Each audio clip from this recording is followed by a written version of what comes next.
Donc le sujet de mon séminaire aujourd'hui, ça va aborder la question de la confiance dans les projections climatiques, donc qui sont réalisées à partir de modèles de climat, de modèles de circulation générale. Comme vous le savez, le climat a changé au cours du siècle dernier et on s'attend à ce qu'il change encore bien plus dans l'avenir. Et quand il s'agit d'anticiper ce qui pourrait se passer dans le futur, évidemment, la modélisation numérique occupe une place importante. Et donc ces projections de changement climatique, elles sont faites avec des modèles qui sont, comme tous les modèles, imparfaits, qui ont des biais, qui ont des limitations, etc. Et donc on peut se poser raisonnablement la question de quelle confiance on peut accorder à ces projections. Voilà, alors je ne vais pas apporter de réponse définitive, évidemment, à ce genre de questions, mais par contre, j'espère contribuer un peu à la réflexion autour de cette question-là. Et pour ça, je vais utiliser un certain nombre de travaux récents que j'ai réalisés avec différentes personnes qui sont mentionnées ici. Et en particulier, c'est une réflexion qu'on mène dans le cadre d'un projet ANR qui s'appelle ClimaConf, qui est joint entre le LMD à Paris et le centre COIRE, qui est un laboratoire de sciences sociales, qui sont des épistémologues et des historiens des sciences, etc., qui s'intéressent beaucoup à la modélisation climatique.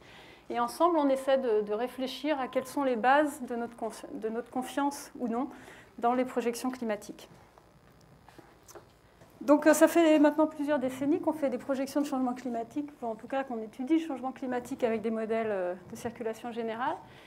Et une constante dans toutes les expériences qui ont été faites jusqu'à présent, c'est le fait que dans les résultats d'expériences de changement climatique, il y a toujours certains aspects des projections qui sont robustes, c'est-à-dire qu'on retrouve dans tous les modèles, qui ne dépendent pas tellement des paramètres incertains des modèles. Et puis, il y a des aspects des projections qui sont beaucoup moins robustes, donc plus incertains, qui peuvent dépendre des choses qu'on ne sait pas bien représenter dans les modèles, qui sont très variables d'un modèle à l'autre. Et ça, c'est vraiment une caractéristique générale des simulations de changement climatique. Alors, par exemple, pour illustrer cette question-là, si on prend les projections de réchauffement global de la Terre pour différents scénarios d'évolution des gaz à effet de serre dans le futur. Alors, ce n'est pas les derniers scénarios, mais le message serait exactement le même si on prenait ceux qui étaient regardés, par exemple, dans le 5e rapport du GIEC. Donc ici, je vous montre l'évolution de la température globale simulée par les modèles entre 1950 et 2100 pour 3 scénarios différents. Et pour chaque scénario, il y a à peu près les résultats d'une quinzaine de modèles qui sont indiqués. Donc vous voyez que pour un scénario donné, on va prendre le bleu par exemple, tous les modèles simulent un réchauffement. Donc ça, on peut considérer que c'est un résultat robuste, et d'ailleurs jamais aucun modèle n'a simulé de refroidissement quand on augmentait la quantité de gaz à effet de serre dans l'atmosphère. Par contre, si on regarde l'amplitude du réchauffement, on voit qu'il varie très fortement d'un modèle à l'autre, et on peut avoir des variations d'un facteur 2 dans l'amplitude du réchauffement pour un scénario donné, donc une perturbation donnée du système climatique. Donc là, on voit bien le contraste entre résultats robustes et moins robustes. Alors un autre exemple, c'est par exemple les changements de précipitation à l'échelle régionale. Donc là, je vous montre une carte qui représente la moyenne sur l'ensemble des résultats de modèles des changements de précipitation prédits à la fin du siècle pour un scénario particulier. Donc la plupart des modèles tendent à simuler une augmentation de la précipitation aux moyennes et hautes latitudes et aussi une augmentation dans pas mal de régions équatoriales, notamment les régions humides, et une diminution de la précipitation dans les régions subtropicales, indiquées en orange ici. Alors, sur cette carte, il y a des petits points dans les zones où on considère que le résultat est plutôt robuste parce que 9 modèles sur 10 au moins simulent le même signe de changement de précipitation. Donc on voit qu'en moyenne et haute latitude, les changements sont assez robustes. Par contre, on voit que dans les régions tropicales, c'est beaucoup moins le cas. Et il y a beaucoup de régions dans les tropiques où, si on regarde les changements de précipitation prédits par les différents modèles, il y a des différences absolument énormes. Donc là encore, il y a un pattern ou une carte de changement de précipitation qui, en moyenne, est assez robuste entre les modèles et change assez peu d'une génération de modèles à l'autre. Par contre, si on regarde dans le détail, et particulièrement dans les tropiques, les réponses de la précipitation peuvent être vraiment différentes d'un modèle à l'autre. Alors, sur la base de ces exemples-là, on peut se demander d'abord, est-ce qu'on peut avoir confiance dans ce type de projection ? Et notamment, est-ce que les réponses robustes, donc que tous les modèles reproduisent, sont crédibles? Parce qu'on ne peut évidemment jamais exclure le fait que tous les modèles soient faux parce qu'ils représentent mal certains processus, ou même il y a des processus manquants peut-être dans tous les modèles. Donc est-ce que ces réponses robustes sont crédibles? Et d'autre part, dans le cas où il y a des incertitudes, est-ce qu'on peut interpréter l'origine de ces incertitudes pour pouvoir espérer les réduire dans le futur en développant une stratégie de recherche qui attaque ces sources d'incertitudes particulièrement.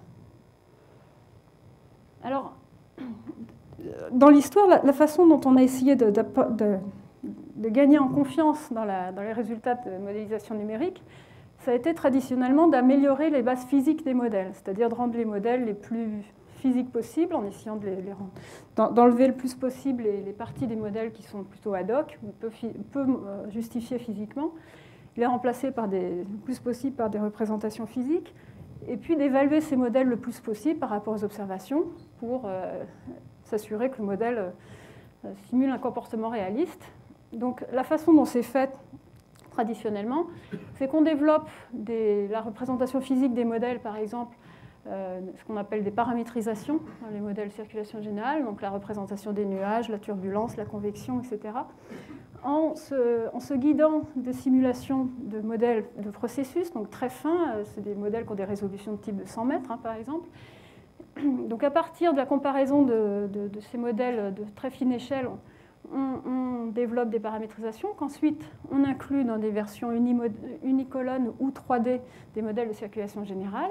Et puis ensuite, on fait des tas d'évaluations des résultats du modèle par comparaison à des données de campagne ou des données de sites instrumentés. Et en 3 dimensions, on fait des comparaisons à tout un tas d'observations spatiales. Et donc de cette façon-là, les modèles s'améliorent avec le temps. Enfin, on peut avoir une évaluation objective de ça. On voit qu'il y a certains biais des modèles qui se réduisent au cours du temps. C'est le cas aussi des modèles de météo, par exemple, qui ont progressé de la même façon. Et du fait de cette amélioration des bases physiques des modèles, on espère que les projections également deviennent plus crédibles avec le temps. Alors le problème, c'est que même si on a l'évidence que les modèles s'améliorent au cours du temps, on sait aussi qu'il y a certains biais des modèles qui évoluent peu avec le temps. Et puis on sait aussi qu'il y a certaines incertitudes importantes dans les projections climatiques qui ne se réduisent pas avec le temps. On va voir quelques exemples, enfin ceux que j'ai montrés tout à l'heure en sont déjà, c'est-à-dire l'amplitude du réchauffement global associé à un scénario donné d'évolution des gaz à effet de serre, par exemple. Il y a toujours une incertitude forte entre les modèles, et cette incertitude, depuis 30 ans, elle a très peu décru. Donc on peut se demander si ce processus-là, qui effectivement conduit à une amélioration des modèles, est la façon la plus efficace pour réduire les incertitudes en changement climatique. Donc en parallèle de cette approche-là, on peut se demander si on ne peut pas développer une autre approche qui consiste à partir de notre compréhension du système climatique et de la compréhension de ce qui contrôle le climat dans le temps présent, mais et aussi sa réponse à une perturbation externe, et analyser les simulations de changement climatique faites par les modèles, pour essayer d'identifier quels sont les processus critiques qui déterminent ces projections, et à partir de là, déterminer quels sont les aspects des modèles sur lesquels on doit évaluer plus particulièrement, parce qu'on sait que ça joue un rôle important en changement climatique. Donc ces deux approches, a priori, peuvent coexister, et elles coexistent en parallèle. Mais au cours de ce séminaire, j'ai surtout discuté de ce type d'approche, donc partir de notre compréhension physique du climat pour voir quels sont les processus qu'il faut qu'on évalue le plus possible dans les modèles pour gagner en confiance dans les projections. Alors vous pourriez vous dire que ce type d'approche peut être un peu incestueux, parce que si jamais on essaie de comprendre le climat avec des modèles de climat, si ces modèles sont biaisés, peut-être qu'on va identifier des processus qui ne sont pas les bons, etc. Alors, c'est en partie vrai, mais pas tout à fait non plus, pour la bonne raison que notre compréhension physique du système climatique, elle ne repose pas uniquement sur les modèles de circulation générale. Elle repose et a toujours reposé sur l'utilisation d'une grande hiérarchie de modèles de différentes complexités. Donc typiquement, le système climatique, c'est une machine compliquée. C'est un système très complexe et notre capacité à le modéliser est limitée à la fois conceptuellement et pour des raisons de temps de calcul aussi. Et donc pour comprendre comment marche ce système, on a toujours procédé en découpant ce système par morceaux. Donc on peut considérer par exemple juste un modèle, le système océan-atmosphère seul ou l'atmosphère seule, etc. Et pour comprendre une des composantes, par exemple l'atmosphère, on a toujours utilisé une grande hiérarchie de modèles qui vont des modèles conceptuels les plus simples avec quelques équations et voilà, qu'on peut résoudre analytiquement, jusqu'à des modèles un peu plus compliqués, des modèles unicolonnes avec des paramétrisations. On peut utiliser des modèles de circulation générale atmosphérique seuls ou des modèles aquaplanètes, donc qui supposent juste que la Terre est couverte d'eau et sans continent, sans rien. On peut utiliser des modèles Cloud Resolving Models, ce qu'on appelle, c'est-à-dire ces modèles qui résolvent une bonne partie des circulations convectives et nuageuses et qui n'ont pas besoin de paramétrisation pour représenter ces processus. On peut utiliser des modèles LES, etc. Donc, il y a toute une hiérarchie de modèles qu'on peut utiliser pour comprendre comment fonctionne l'atmosphère et le climat en général.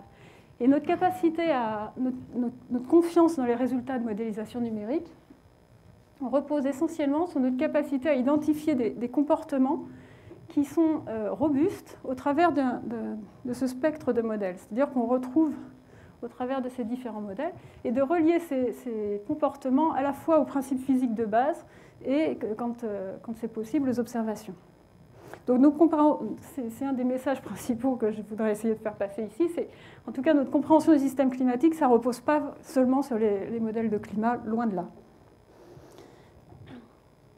Et c'est d'ailleurs la raison pour laquelle on peut dire des choses sur le changement climatique, même avec des modèles imparfaits. Les modèles sont imparfaits, ils seront toujours imparfaits.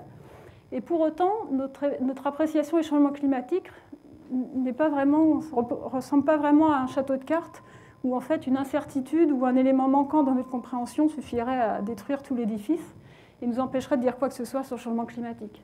Ça ressemble plutôt à quelque chose comme un puzzle où en fait on construit notre compréhension petit à petit et quand on place une nouvelle pièce, c'est parce qu'elle est... Donc d'abord on a des pièces qui sont solidement placées, solidement parce qu'elles sont cohérentes, supportées par tout un tas d'évidences, d'observations, de modèles, etc. Donc on a assez confiance dans ces éléments-là.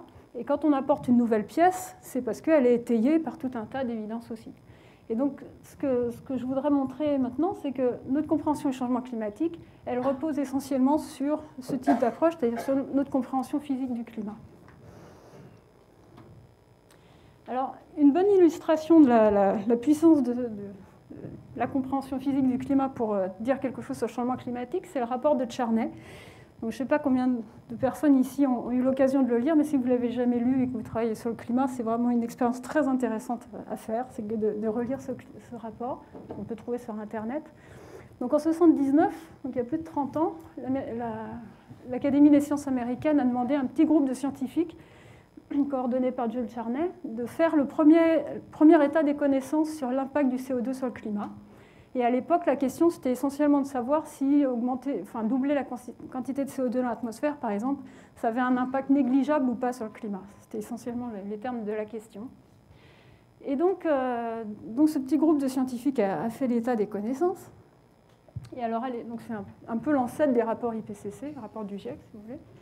Et alors, à l'époque, les matériels qui étaient à la disposition de ce groupe de gens pour faire cet assessment étaient vraiment extrêmement limités comparé à ce qu'on a aujourd'hui. Essentiellement, ils avaient des modèles simples, des modèles d'équilibre énergétique global du système climatique. Ils avaient des modèles unidimensionnels de l'atmosphère.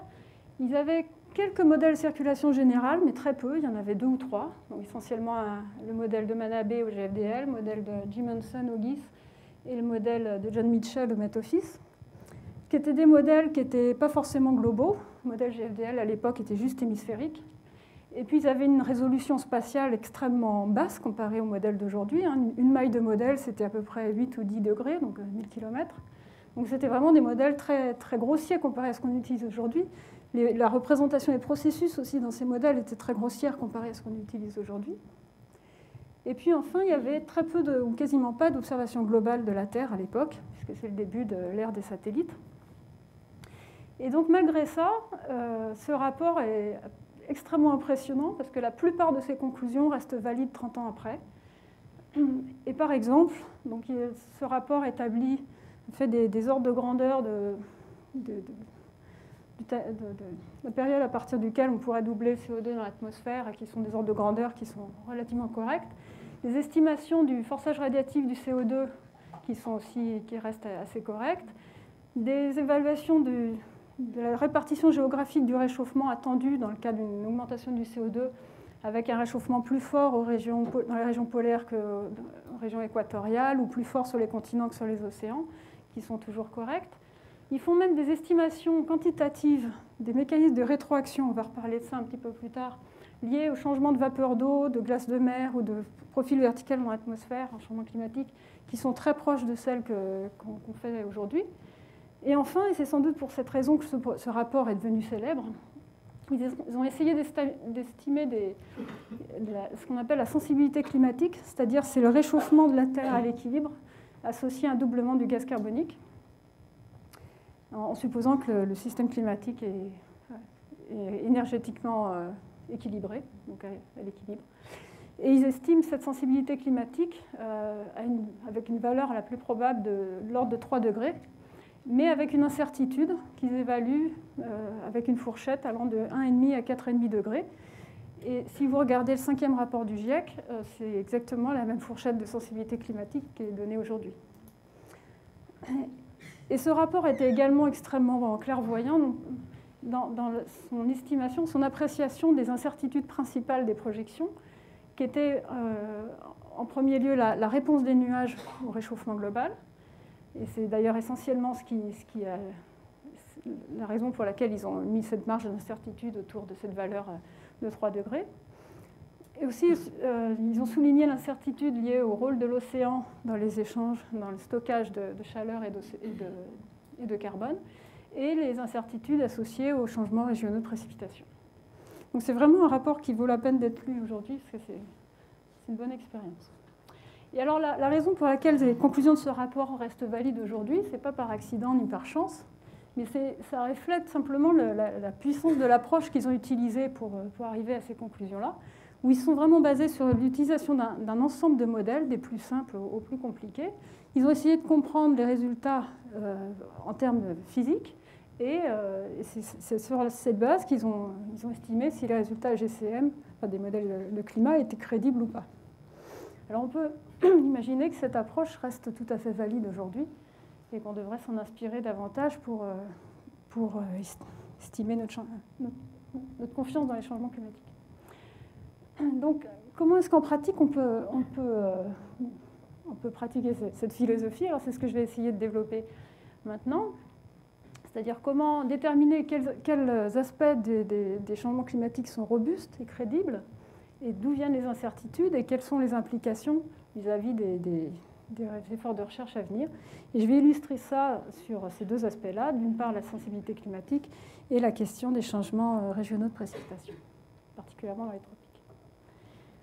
Et puis, comme ce sont des problèmes quand même assez complexes, on va voir que ce qui aide beaucoup dans ce cas-là, c'est de décomposer le problème en petits morceaux et de les attaquer un peu séparément, et ça aide à avancer.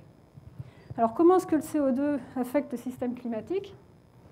Alors, CO2, c'est une substance radiativement active, et donc si on augmente le CO2 dans l'atmosphère, on introduit une perturbation radiative qui déséquilibre le bilan radiatif de la Terre. La Terre, ce qui induit un changement de la température, un réchauffement si on augmente le CO2. Ce réchauffement induit toute une série de changements dans l'atmosphère, des changements dans la quantité de vapeur d'eau, dans les nuages, etc. Et l'impact radiatif de ces changements rétroagit sur le bilan radiatif de la Terre, ce qui peut amplifier ou atténuer l'effet direct du CO2 sur la température, ce qu'on appelle des rétroactions. Alors, quel réchauffement global de la Terre attendre pour un doublement du CO2, par exemple? C'est ce qu'on appelle le problème de sensibilité climatique. Alors, ce que les modèles nous disent, ce qu'on a vu déjà, c'est qu'à l'époque du rapport de Charney, il y avait une fourchette d'incertitude importante, et au travers de tous les rapports du GIEC qui ont été publiés depuis, cette fourchette n'a pas décru, et dans le 5e rapport, donc avec les modèles CMIP5, c'est la dernière génération des modèles de climat. Là, vous avez les estimations de sensibilité climatique pour, je ne sais pas, une petite vingtaine de modèles, et des estimations varient entre 2 et 4,5 degrés. Donc, vous voyez qu'il y a toujours une marge très importante d'incertitude. Alors, qu'est-ce que la physique peut nous dire sur ce problème? Alors, d'abord, comme on sait, la Terre, si elle n'est pas soumise à une perturbation externe, est en équilibre énergétique, c'est-à-dire qu'elle reçoit, elle émet sous forme infrarouge autant d'énergie qu'elle en reçoit sous forme d'énergie solaire. Et parce que le rayonnement infrarouge dépend de la température d'émission, en fait, les changements de température sont la principale force de rappel du système vers l'équilibre quand il est soumis à une perturbation radiative. Et donc, si on augmente le CO2 la concentration de CO2 dans l'atmosphère, le système va se rééquilibrer d'abord en changeant sa température. Alors, si on imagine que le système se rééquilibre uniquement en changeant la température de surface et que rien d'autre ne change, donc comme s'il n'y avait rien dans l'atmosphère, il n'y avait pas d'eau, il n'y avait rien, on peut faire un calcul théorique et très simplement, on peut montrer que le réchauffement qui serait induit par un doublement du gaz carbonique serait d'environ 1 degré. 1,2 degré à peu près. Donc ça, c'est en supposant qu'il n'y a pas d'atmosphère ou il n'y a pas d'eau dans l'atmosphère. Mais évidemment, il y a de l'eau dans l'atmosphère, et c'est même extrêmement important, parce que c'est la présence d'eau dans l'atmosphère qui détermine l'essentiel des caractéristiques du climat tel qu'on le connaît, et même de la réponse du climat à une perturbation, quelle qu'elle soit. Et l'eau a des propriétés physiques de base qui sont extrêmement importantes. D'une part, elle a des propriétés radiatives qui font qu'elle interagit fortement avec le rayonnement infrarouge, et qui sont bien connues. Et puis, elle a thermodynamiquement, elle a une forte énergie de chaleur latente de vaporisation, et on a une relation croissante très forte entre la pression de vapeur saturante en vapeur d'eau et la température. Donc, c'est la relation de Clausius-Clapeyron, basiquement. Et sur la base de ces deux propriétés de base de l'eau, on peut comprendre tout un tas de propriétés de l'atmosphère et aussi de sa réponse dans un climat plus chaud. Donc, par exemple, dans un climat plus chaud, du fait de la relation de Clausius-Clapeyron, si la distribution de l'humidité relative ne change pas trop dans l'atmosphère, on s'attend à avoir une augmentation de l'humidité. On ne voit pas trop. Une augmentation de l'humidité spécifique dans l'atmosphère, dans la quantité de vapeur d'eau dans l'atmosphère. Et comme la vapeur d'eau est un gaz radiativement actif, qui contribue aussi à l'effet de serre, ça tend à renforcer le réchauffement et à jouer un rôle de rétroaction positive sur le réchauffement. D'autre part, le profil vertical de température dans l'atmosphère, au premier ordre, on peut le comprendre assez bien par un équilibre entre rayonnement et convection. Et on sait qu'il dépend de la chaleur latente de vaporisation de l'eau et de la température, de sorte que dans un climat plus chaud, on peut avoir une idée de comment ce gradient vertical de température va varier, et avec un réchauffement plus important en altitude qu'en surface, par exemple. Et puis, les propriétés de l'eau peuvent aussi expliquer d'autres propriétés, comme par exemple le fait que la température d'émission au sommet des nuages convectifs, a priori, change peu en changement climatique, change peu dans un climat plus chaud. Pourquoi ? Parce que le sommet des nuages convectifs, en fait, il se produit à une altitude qui est très fortement contrainte par le profil de refroidissement radiatif de l'atmosphère. Et ce profil de refroidissement radiatif de l'atmosphère, il dépend énormément de la quantité de vapeur d'eau. Et en altitude, la vapeur d'eau devient tellement ténue, il y en a tellement peu, parce qu'il fait froid, que le refroidissement diminue très vite avec l'altitude. Et donc, c'est ce gradient très fort de refroidissement radiatif avec l'altitude qui génère, par une conservation de l'énergie et de la masse, qui génère une divergence de masse à un certain niveau. Et ça correspond à l'altitude où on a l'essentiel du détraînement des nuages convectifs, donc le sommet des nuages convectifs dans les tropiques. Et donc ça, on peut le vérifier dans les observations, on peut le vérifier dans des modèles cloud resolving, on peut le vérifier dans les GCM. Et un changement climatique, on peut comprendre que la température d'émission au sommet des nuages convectifs ne changera pas, même si l'altitude du sommet des nuages augmente, pour juste cette raison que cette altitude est contrainte par la quantité de vapeur d'eau qu'il y a dans l'atmosphère. Alors, sur la base de ces processus robustes, donc on comprend bien physiquement le couplage entre l'eau et la température, essentiellement, et le rayonnement, on peut estimer l'impact que ça aurait sur la sensibilité climatique et estimer une valeur de la sensibilité climatique autour de 2,5 degrés, avec une incertitude quand même, parce que bon, dans ce que j'ai montré tout à l'heure, il y a quand même une petite part d'incertitude sur certaines choses. Et cette incertitude, on l'évalue entre 2 et 3,5 degrés. Donc sur la base de ce qu'on comprend vraiment bien de l'atmosphère, on peut estimer que la sensibilité climatique, de toute façon, sera bien supérieure à 1 degré, et probablement pas 10 degrés non plus. Mais bien sûr, c'est juste une partie de ce qui se passe dans l'atmosphère. On peut imaginer qu'il y a d'autres processus qu'on ne comprend pas, qui peuvent augmenter ou diminuer cette valeur. Et c'est d'ailleurs la raison pour laquelle des modèles de climat donnent des fourchettes de sensibilité climatique qui sont bien plus grandes et qui varient donc entre 2 et 4,5 degrés. Et pourquoi ? Parce que notamment, dans ces modèles, se produisent des phénomènes de rétroaction qui ne sont pas ceux que j'ai mentionnés, enfin, en plus de ceux que j'ai mentionnés précédemment, notamment liés aux nuages. Alors si effectivement on regarde les estimations de sensibilité climatique des différents modèles de climat, on peut essayer de découper le problème en morceaux, encore une fois, voir ce qui affecte, ce qui explique les valeurs de sensibilité données par les différents modèles. Donc encore une fois, là, c'est la valeur moyenne de la sensibilité des différents modèles, c'est de l'ordre de 3 degrés. Et si on la découpe en morceaux, ben voilà, il y a à peu près 1 degré qui est lié à la réponse de Planck, ce que je montrais tout à l'heure, la réponse qu'on aurait s'il n'y avait pas d'eau dans l'atmosphère. Il y a une partie du réchauffement qui est liée à l'augmentation de la vapeur d'eau dans l'atmosphère, une partie qui est liée à la fonte de la neige et de la glace à la surface qui augmente ce qui diminue l'albédo et ce qui augmente la quantité de rayonnement solaire absorbé par le système, donc c'est une rétroaction positive. Une partie du réchauffement qui est liée à l'impact du CO2 sur l'atmosphère directement et qui n'est pas lié à des changements de température de surface, je ne vais pas rentrer dans les détails là.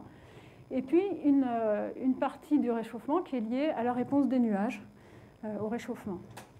Donc ça, c'est la décomposition de la valeur moyenne de la sensibilité. Et si maintenant on s'intéresse à ce qui explique les différences de sensibilité entre les modèles, on peut regarder la dispersion de ces différents termes. Et ce qu'on voit, c'est que de très loin, le terme qui explique les différences de sensibilité entre les modèles, c'est le terme qui est lié à la réponse des nuages au réchauffement. Alors, est-ce qu'on peut comprendre un peu mieux d'où vient cette incertitude dans la réponse des nuages au réchauffement ? Et de là, mieux comprendre l'origine des incertitudes. Alors, bon, encore une fois, c'est un problème qui est assez compliqué, donc on va essayer de le simplifier un peu. Donc, au lieu de, par exemple, on peut se demander dans quelle mesure est-ce que la réponse des nuages et la sensibilité climatique dans des modèles juste atmosphériques et pas couplés océan-atmosphère est reliée. Et donc, c'est ce qu'on peut faire maintenant, parce qu'on a les mêmes versions de modèles sont utilisées dans une grande gamme de configurations, couplées à un océan ou pas, etc. Et donc, ce qu'on peut voir, c'est qu'effectivement, la sensibilité des modèles couplés océan-atmosphère est très corrélée à une estimation de la sensibilité dans des modèles atmosphère seule. Donc, ce qui montre que l'origine de l'incertitude déjà n'est pas liée au processus océanique, au premier ordre, ou à la réponse ou au couplage entre nuages et océans, on va dire ça autrement. Alors, on peut simplifier le système encore un peu plus et passer d'un modèle atmosphérique avec des continents, avec de l'orographie, avec tout ça, à un modèle aquaplanète à l'équinoxe. Donc, il n'y a plus de saison. Il n'y a plus de surface continentale, il n'y a plus de glace de mer, parce qu'on prescrit qu'il n'y en ait pas. On prescrit la température de surface de l'océan, et on suppose qu'elle est zonalement uniforme. Donc on a un système qui est vraiment très simple. Et voilà. Et c'est exactement les mêmes modèles qu'on utilise dans ces différentes configurations, avec exactement la même physique à l'intérieur. Alors on peut regarder la sensibilité climatique dans ces modèles atmosphères réalistes et puis ces modèles aquaplanètes, plus simples. Et ce qu'on voit, c'est que les écarts de sensibilité sont les mêmes dans ces deux types de modèles. Donc, ce qui montre par exemple que ce qui se passe sur les surfaces continentales au premier ordre, ce n'est pas ce qui détermine fortement les écarts de sensibilité entre les modèles. Et puis, dans les modèles réalistes comme dans les modèles aquaplanètes, on a un lien très fort entre la sensibilité du climat et la réponse des nuages au réchauffement. Donc c'est une bonne nouvelle parce que du coup, ça veut dire qu'on peut utiliser ce type de modèle simple aquaplanète pour comprendre pourquoi les modèles diffèrent. Et voilà. Alors ça, c'est une illustration qui fait un peu peur, mais de la réponse des nuages, réponse radiative des nuages à un réchauffement uniforme. On suppose que l'océan se réchauffe de 4 degrés partout, uniformément, dans ces modèles aquaplanètes. Et on regarde la réponse des nuages à ça, la réponse radiative des nuages, donc c'est en watts par mètre carré, et dans 9 modèles aquaplanètes différents, et vous voyez que les comportements vraiment extrêmement différents d'un modèle à l'autre. Et donc, rechercher des réponses robustes dans des modèles comme ça va vouloir dire essayer de repérer ce qui, malgré toutes ces différences énormes visuellement, qu'est-ce que ces réponses ont en commun et pourquoi est-ce que les réponses sont différentes aussi pour d'autres aspects. Alors, sur Terre, il y a beaucoup de types de nuages. Il y a des nuages frontaux, à moyenne latitude, il y a des nuages convectifs, des systèmes convectifs anétropiques, il y a des nuages, des petits cumulus, des nuages moyens, type congestus, etc. Il y a beaucoup de types de nuages.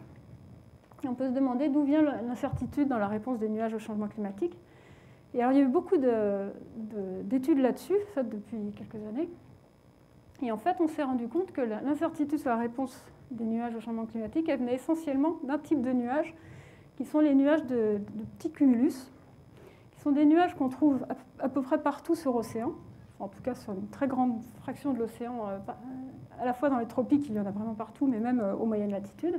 Il y en a aussi à l'arrière des fronts, par exemple, des fronts froids dans les moyennes latitudes. Et ces nuages de petits cumulus, on va voir, jouent vraiment un rôle extrêmement important au changement climatique. Important pourquoi? Parce que la première raison, c'est qu'ils sont partout, c'est vraiment la majorité des nuages, si on veut. Et donc, ils ont un poids très fort sur la moyenne globale du bilan radiatif de la Terre. C'est pas plus difficile. Enfin, c'est une raison simple pour laquelle ces nuages sont importants. Et il se trouve que dans les modèles de climat, la plupart des modèles prédisent une rétroaction positive associée à ces nuages, donc une diminution de la couverture nuageuse liée à ces petits nuages dans la couche limite. Et la réponse des nuages dans ces modèles est à peu près la même dans les configurations réalistes et aquaplanètes. Donc on peut utiliser encore une fois les aquaplanètes pour les analyser. Et puis les écarts de sensibilité entre les modèles sont principalement liés à des différences de réponse de ces petits cumulus au réchauffement dans les différents modèles. Alors comment ces petits cumulus sont susceptibles de répondre à un réchauffement du climat? Et donc les modèles de climat prédisent une réponse des nuages en changement climatique qui donne une rétroaction positive dans la plupart des modèles. Donc les modèles sont relativement d'accord sur le signe. Par contre, sur l'amplitude de cette rétroaction, comme on l'a vu, ils ne sont vraiment pas d'accord. Et donc quel peut être le mécanisme de ces changements de nuages bas en changement climatique? Alors quand il s'agit de nuages de couche limite et de petits cumulus, un outil adapté pour étudier ces nuages, c'est les modèles de très fine échelle, type LES, Large Eddy Simulation Models. Et donc par exemple, il y a une étude publiée il y a peu de temps par Malteric, Louise Muggins et Björn Stevens, qui ont étudié comment les shallow cumulus ou les petits cumulus répondaient à un réchauffement de l'océan dans des conditions du type changement climatique, c'est-à-dire en supposant qu'en gros l'humidité relative au premier ordre ne variait pas trop quand on augmentait la température à la surface. Et donc ce qu'ils trouvent, c'est que dans un climat plus chaud, ils ont une diminution de la fraction couverte par ces petits cumulus, qu'ils interprètent comme le fait qu'en réponse au réchauffement, on a une augmentation du mélange par convection peu profonde entre la couche limite et juste au-dessus de la couche limite, et plus d'entraînement d'air de la basse troposphère libre, donc au-dessus de la couche limite, dans la couche limite, et que ce mécanisme assèche un petit peu la couche limite suffisamment pour réduire la couverture nuageuse dans la couche limite. Donc ça, c'est un résultat LES. On peut étudier le même genre de choses à partir de modèles climatiques et par des approches plus intégrées ou plus énergétiques. Donc, par exemple, si on fait un bilan énergétique de l'énergie statique humide dans la couche limite, l'énergie de la couche limite dépend des flux turbulents en surface, donc qui apportent de l'énergie et de la chaleur, et ça tend à augmenter l'énergie de la couche limite. L'énergie statique de la couche limite, par contre, est réduite par un terme de refroidissement radiatif par l'espace, dû à la fois au ciel clair et par les nuages, parce que les nuages refroidissent radiativement la couche limite. Et puis, il y a du fait des mélanges entre la couche limite et au-dessus de la couche limite, ces mélanges, donc par la convection peu profonde, tendent à importer de l'air peu énergétique et sec de la troposphère libre vers la couche limite et à exporter de l'air énergétique et humide de la couche limite vers la troposphère libre. Donc ça, c'est l'équilibre énergétique de la couche limite. Maintenant, en changement climatique, ce qui se passe, c'est que du fait de la relation de Clausius-Clapeyron, donc le lien entre vapeur d'eau et température, les gradients verticaux de température tendent à s'amplifier en changement climatique, et les gradients verticaux d'énergie statique humide aussi, entre la couche limite et juste au-dessus de la couche limite. Et que de ce fait, la convection peu profonde, ou le mélange entre couche limite et juste au-dessus, tend à intensifier les transports d'énergie et d'eau entre la couche limite et juste au-dessus. Et de ce fait, on tend à assécher la couche limite et à diminuer l'énergie statique humide de la couche limite. Et même si on a une augmentation des flux de surface, ce n'est pas suffisant pour compenser cet effet d'augmentation des transports par le mélange. Et dans la mesure où les nuages refroidissent radiativement la couche limite, pour clore le budget, le bilan énergétique, on peut voir la réponse des nuages comme la façon que l'atmosphère trouve pour s'adapter à ces perturbations radiatives. Et en fait, en ayant moins de nuages, on peut plus facilement... l'atmosphère peut s'adapter au fait qu'il y en a des transports plus forts d'énergie entre la couche limite et au-dessus. Alors on peut combiner ces deux approches en remarquant que les transports d'eau entre la couche limite et l'atmosphère au-dessus se font à la fois par des circulations profondes, donc par des systèmes convectifs qui vont jusqu'en haut de l'atmosphère, qui redescendent plus loin et qui sont associés à des précipitations, etc. Mais il se produit également par des transports, par des circulations peu profondes, par des circulations qui ne montent pas jusqu'au sommet de l'atmosphère, qui ne sont pas nécessairement associées à la précipitation. Et en changement climatique, et donc cette circulation peu profonde tend à assécher la couche limite en transportant de l'air humide au-dessus et en transportant de l'air sec du dessus vers le bas. Et ce qu'on peut voir, c'est qu'en changement climatique, l'assèchement de la couche limite par cette circulation peu profonde tend à s'amplifier d'environ 5 à 7% par Kelvin de réchauffement. Et donc cet assèchement de la couche limite augmente plus fortement que l'humidification de la couche limite par l'augmentation des flux de surface, qui est de l'ordre de 2% par Kelvin. Et donc le résultat, c'est qu'on a une tendance à l'assèchement de la couche limite et qui est cohérente avec une diminution de la couverture nuageuse dans la couche limite. Et ce qu'on peut déduire également de ce mécanisme, c'est que l'assèchement de la couche limite par ces transports de convection peu profonde sera d'autant plus fort que le mélange entre la couche limite et au-dessus de la couche limite est fort. Donc dans les modèles où ce transport peu profond est important, l'assèchement sera d'autant plus important en changement climatique. Et donc ça constitue un mécanisme qui peut expliquer pourquoi dans la plupart des modèles, les rétroactions liées au changement de nuage bas sont des rétroactions positives. Et ça peut aussi expliquer pourquoi l'amplitude de cette rétroaction varie beaucoup d'un modèle à l'autre, parce que les différents modèles représentent ces transports peu profonds d'humidité entre la couche limite et juste au-dessus différemment. Et donc, l'amplitude du feedback de la rétroaction est différente. Et effectivement, quand on peut essayer d'estimer par des proxys très simples l'intensité de ces transports entre la couche limite et juste au-dessus, et le relier à la sensibilité climatique des modèles. Et quand on fait ça pour une quarantaine de modèles climatiques, on voit qu'il y a une certaine corrélation entre la sensibilité climatique et l'intensité de ce mélange peu profond dans les modèles, avec les modèles les plus sensibles, qui sont les modèles qui ont le plus de mélange. On peut utiliser des observations pour essayer de mettre des contraintes sur ce transport de vapeur d'eau. Alors c'est une tentative encore assez jeune, il y aurait beaucoup à faire pour mieux contraindre ce processus, mais sur la base de ce qu'on peut faire avec des radiosondages ou des réanalyses, il semble que la nature favorise des taux de mélange assez forts comparé à l'étendue des choses que les modèles peuvent prédire. Et donc, si on croit à cette relation, ça suggérerait plutôt une sensibilité climatique supérieure à 3 degrés qu'inférieure. En tout cas, ce que cette étude suggère, c'est que mieux comprendre ces transports d'humidité entre la couche limite et juste au-dessus de la couche limite, donc le bas de la troposphère libre, c'est probablement un processus très important à étudier, à observer et à contraindre dans les modèles. Donc voilà, c'est un exemple où peut-être on a un mécanisme qu'on peut étudier à partir de modèles de processus, LES, à partir de modèles de climat, à partir de sciences physiques, et peut-être à partir d'observations, pour peut-être rajouter une pièce au puzzle de compréhension de comment marche le système et de sa réponse au changement climatique.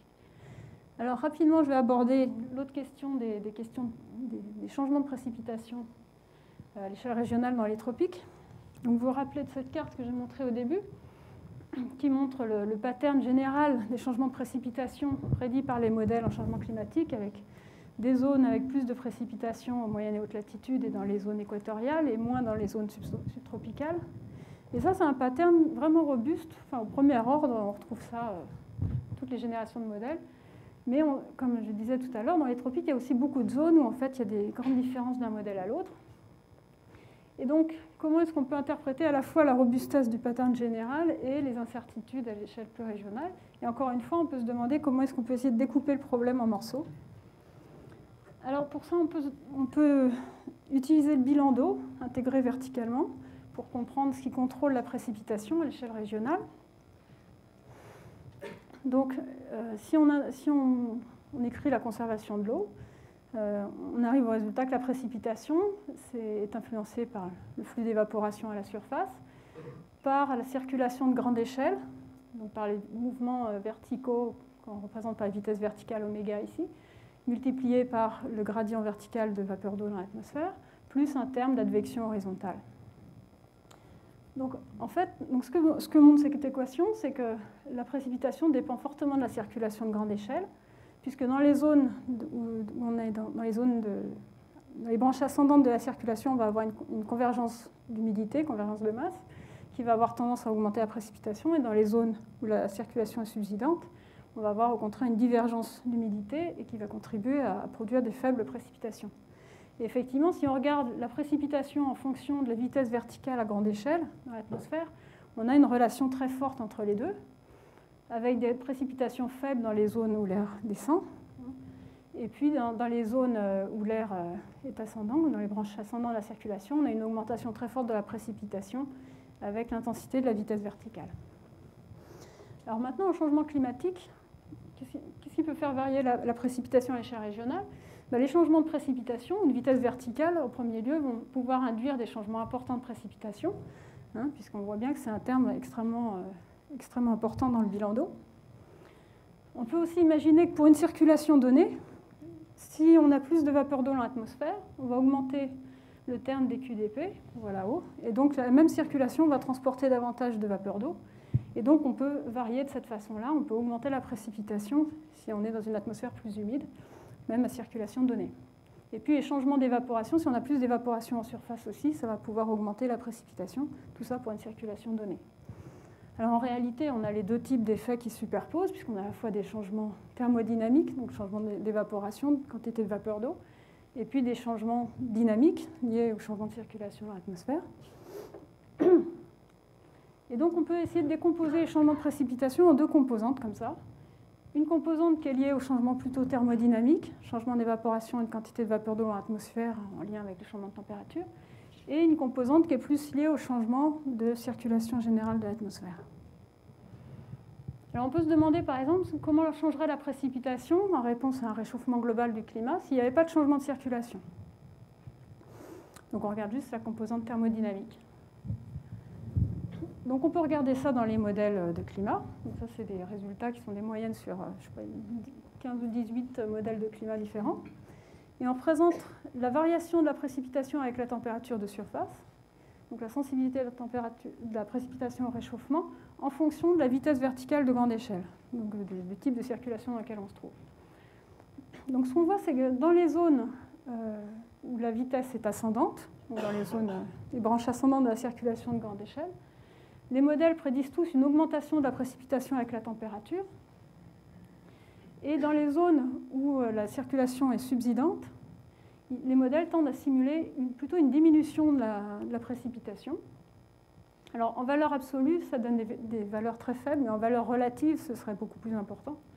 Et donc ça correspond bien à un comportement qu'on a vu avant et qui est souvent dénommé sous le terme de wet get wetter, dry get drier. C'est-à-dire que les zones où il pleut déjà beaucoup, qui sont les zones où on est dans les branches ascendantes de la circulation, sont des zones où il pleuvra encore plus dans un climat plus chaud, et les zones où il pleut déjà peu, parce que c'est les zones subsidantes de la circulation, sont les zones où il pleuvra encore moins. Et donc ça, c'est un comportement plutôt robuste des modèles, et qu'on peut comprendre au premier ordre, en supposant juste que la vapeur d'eau augmente avec la température selon Clausius-Clapeyron, donc un taux de 7,5% par Kelvin à peu près, et que l'évaporation à la surface augmente d'environ 2% par Kelvin.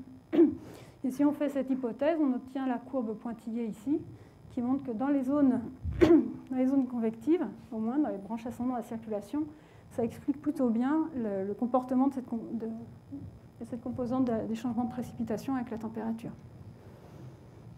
Donc ça, c'est une réponse qui est plutôt robuste, a priori. On peut regarder à quoi elle correspond en termes de distribution géographique. Donc ici, en haut, vous avez les changements de précipitation simulés par les modèles dans les tropiques pour un scénario particulier à la fin du siècle, donc avec des zones avec plus de précipitation, des zones avec moins de précipitation. Et en dessous, vous avez sa décomposition en deux composantes, les composantes thermodynamiques et dynamiques.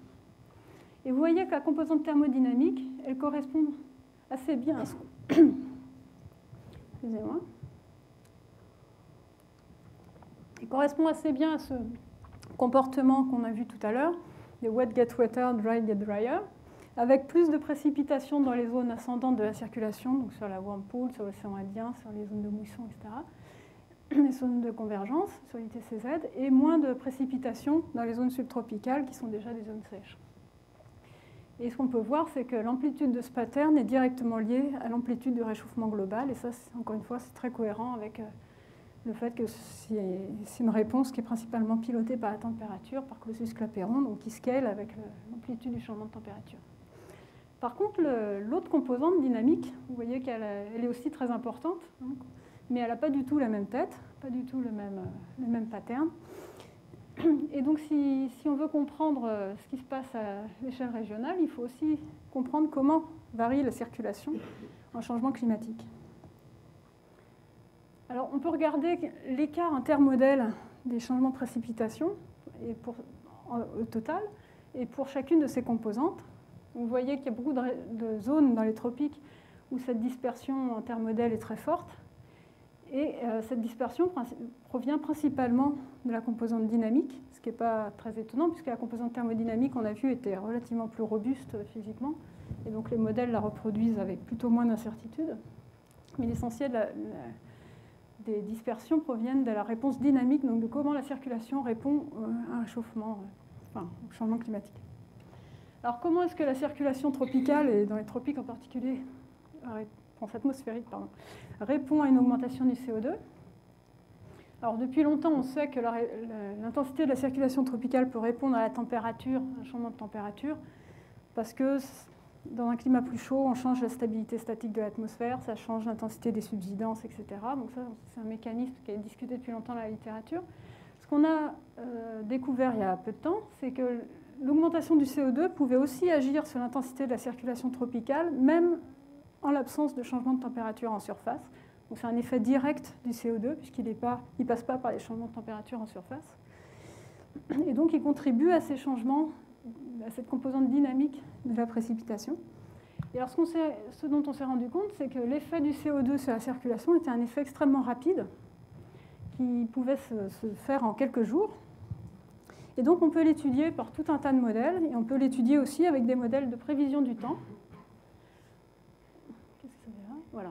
Avec des modèles de prévision du temps. Par exemple, on a pris le modèle du Centropéen, la version opérationnelle, et on a, de façon abrupte, augmenté le CO2 dans l'atmosphère. Et on a regardé la réponse simulée de la précipitation, enfin du climat dans ce modèle, au bout de 1 jour, 5 jours, 10 jours. Pourquoi avoir pris le modèle Centropéen? Parce qu'on se dit que c'est un modèle qui est fait vraiment pour la prévision du temps, et donc qui, a priori, accorde beaucoup d'importance au réalisme des processus physiques qui sont implémentés dans le modèle, particulièrement les processus rapides. Et comme cette réponse a l'air d'être contrôlée par des processus rapides, on s'était dit que c'était intéressant de le regarder dans ce modèle. Et donc ici, vous avez la distribution de la précipitation pour un mois particulier, ça va être le mois d'octobre 2011.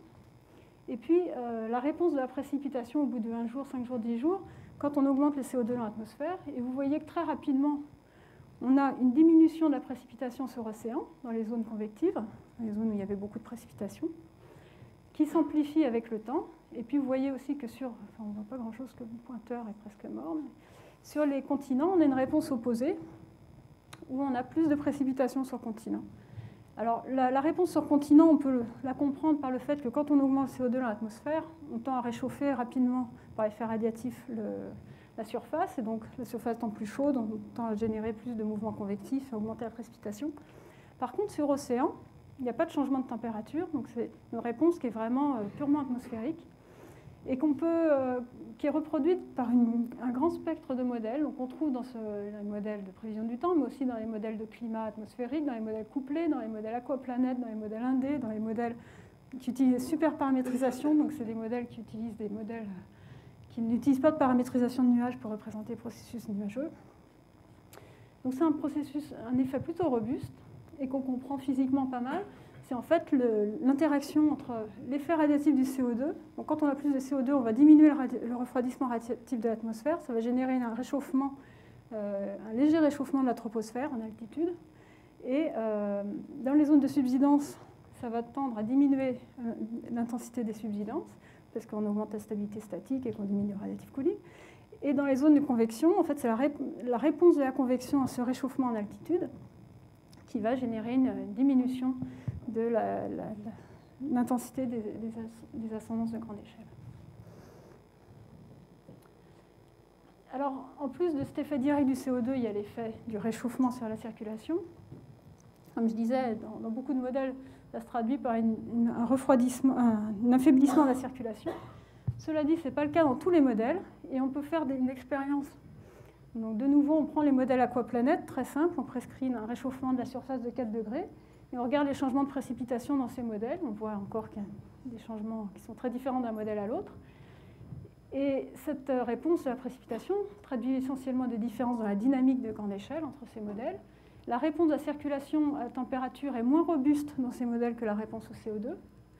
Et ces différences de pattern proviennent essentiellement du fait que les modèles ont des circulations différentes dans le climat présent, déjà non perturbé, et aussi des réponses au réchauffement qui sont différentes d'un modèle à l'autre. Et donc ces deux choses-là font qu'en changement climatique, la circulation répond assez différemment au réchauffement. Donc pour résumer, et je vais m'arrêter, on sait que les modèles sont imparfaits, et ils le seront probablement toujours, mais ce que j'espère vous avoir montré, c'est que notre appréciation de la confiance qu'on peut accorder dans les projections, ou en tout cas dans certains aspects des projections climatiques, ne repose pas que sur ces modèles climatiques complexes, etc., mais sur notre compréhension physique de comment marche le climat, et repose sur toute une hiérarchie de modèles, et certains modèles bien plus sophistiqués que les modèles de climat utilisés pour faire ces projections. Et que même s'il reste beaucoup d'incertitudes dans les projections de changement climatique, on en a vu par exemple sur la sensibilité climatique ou les changements de précipitation régionale, on peut voir aussi qu'il y a quand même des progrès dans notre compréhension physique de ce qui contrôle à la fois les réponses robustes et aussi d'où viennent les incertitudes. Par exemple, on a vu que pour la sensibilité climatique, le processus de mélange de transport d'eau entre la couche limite et au-dessus de la couche limite jouait un rôle vraiment important dans la réponse des nuages au changement climatique. Et dans le cas des changements de précipitation, on a vu que mieux comprendre la réponse de la circulation de grande échelle à un réchauffement, c'est